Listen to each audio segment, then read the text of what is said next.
My eyelids will peel and plead upon symphony. I will look again and again. We've been here before. Like comets in the sky, one time we have been here before.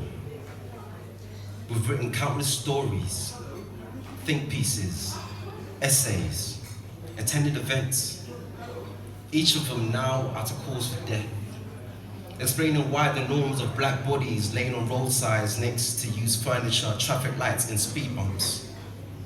Why black bodies, unbeknownst to close friends and families, enter police custody as their final resting place. We have been here before. It's not a feeling, it's all of them.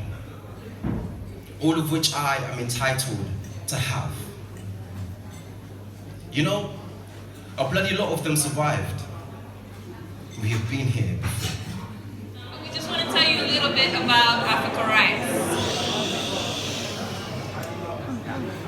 I had just moved to London, and I don't know where I saw it, but I saw there was this festival happening at the British Library, and I went and I was blown away by how many amazing people I met, how many amazing poems I heard, and I got to see Ngugi wa Thiong'o tell the entire British Library that no language out-languages another language. And he was with his sons, and it was incredible. So this is 10 years ago. Fast forward 10 years, and Nat and I are working on, with the whole team, hard at work, on the 10th edition of Africa Rights, which is going to be amazing. So please, we're super excited. September 29th to October 1st. And we're going to be having online events in the run-up to the festival as well. This year we're doing something different. Anybody go to Film Africa? Yeah. Okay. So for Film Africa, we had some amazing curators. So we invited some curators for Africa Rights as well. We have Suleiman Adonia, who runs Asmara Ade's Literary Festival, also a writer. We have Maaza Mengisti, Booker Prize shortlist, amazing writer. Nancy Ademora from Afrida. We have Ainahi Edoro as well, who runs Brittle Paper. And anybody follow Brittle Paper? Amazing literary journal online. And when I first met Ainahi, she was telling me that 10 years ago, it used to be a struggle to pull together the top 50 books in Africa because it was so hard to get African books published here. And now she told me that she struggled to cut the list down to 100 books. So we are doing something right. So this is what Africa Rights seeks to encourage.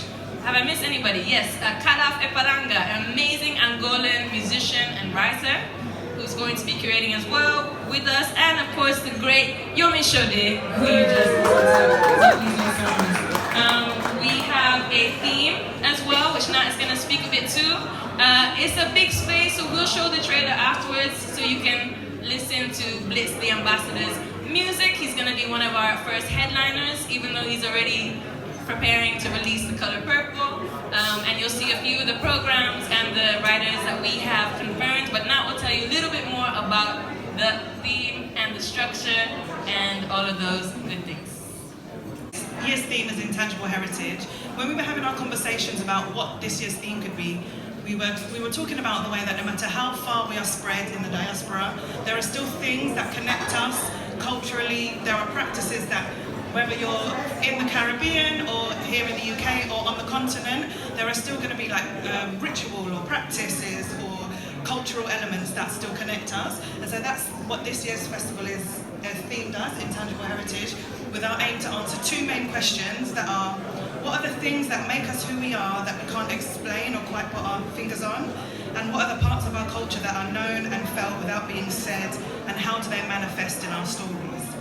And that takes me to, I guess, my own experience with Africa Rights and African literature. So for me, when I think about African literature, I think about growing up and not having access to any.